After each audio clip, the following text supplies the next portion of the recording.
মধ্যে নির্বাচনের একটি নির্দিষ্ট তারিখ ঘোষণা হতে পারে এমন একটি খবর ছড়িয়েছেন আজকে। জাতীয় পার্টির চেষ্টা বা নির্বাচন বানচালের চেষ্টা করতেছে একটি গোষ্ঠী। এরকম একটি কথা যখন এনেছেন তখন আবার এটি সন্দেহের অবকাশ সবার মনেই জেগে। যদি নির্বাচনের পরিবেশ সুষ্ঠু পরিবেশ না থাকে সেক্ষেত্রে হয়তো আবার নির্বাচনের সময় একটি কেওয়াস তৈরি হবে এবং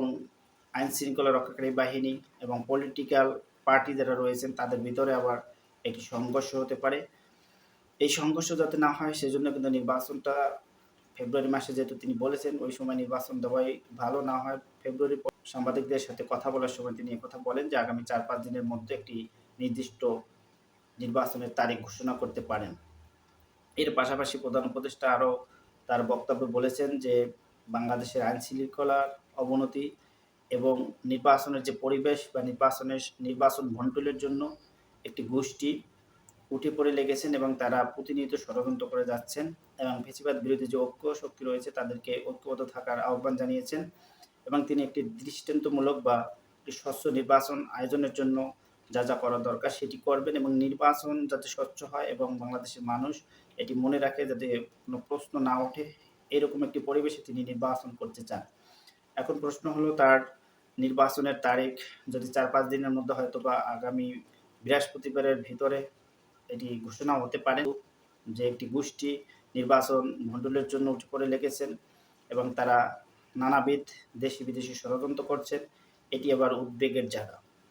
এটি নিয়ে কিন্তু এখন প্রশ্ন রয়েছে যে তিনি প্রত্যেক সময় যখনই কোনো নির্বাচনের কথা বলা হয় তিনি এমন একটি কথা বলেন যে নির্দিষ্ট কোনো তারিখ বা রোডম্যাপ থাকে না যে কবে হবে। তো তার এই বক্তব্য ঘিরে এখন সমালোচনা যে তিনি বললেন ৪-৫ দিনের মধ্যে যদি তারিখটি ঘোষণা করা হয় সেটি তো রাজনীতিবিদ বা রাজনৈতিক মহলে একটি আলোচনার বিষয়, কিন্তু তার আবার এই আইন শৃঙ্খলা বা অবনতি বা উন্নতি নিয়ে তার যে উদ্বিগ্ন বা ষড়যন্ত্র নিয়ে যে উদ্বিগ্ন এটি নিয়ে কিন্তু মানুষের মনে আবার প্রশ্ন জেগেছে। তিনি তো কখনোই কোনো কথা বলে স্পষ্ট করে বলেনি, তারপরে যদি আবার হয় তাহলে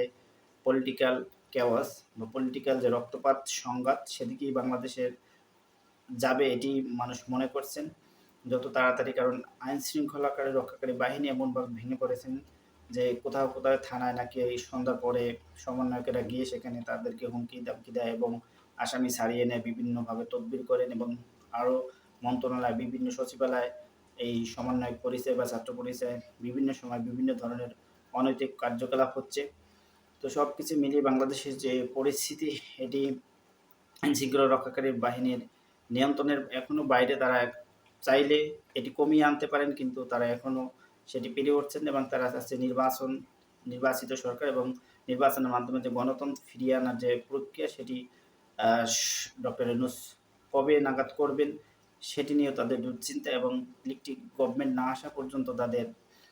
কর্মকাণ্ড হয়তো বা এরকমই থাকবে এমনটি সবাই আশা করছেন বা সবার মনে জনমনে এই আশাই রয়েছে বা জনমনে যে একটা উৎকণ্ঠা রয়েছে। এখন ডক্টর মোহাম্মদ ইউনূস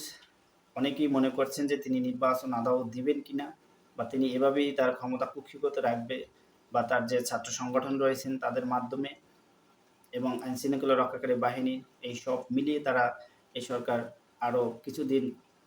চালাবেন। যেহেতু এখনও জুলাই সনদ হয়নি, জুলাই সনদ হওয়ার কথা ছিল এই জুলাই মাসে বা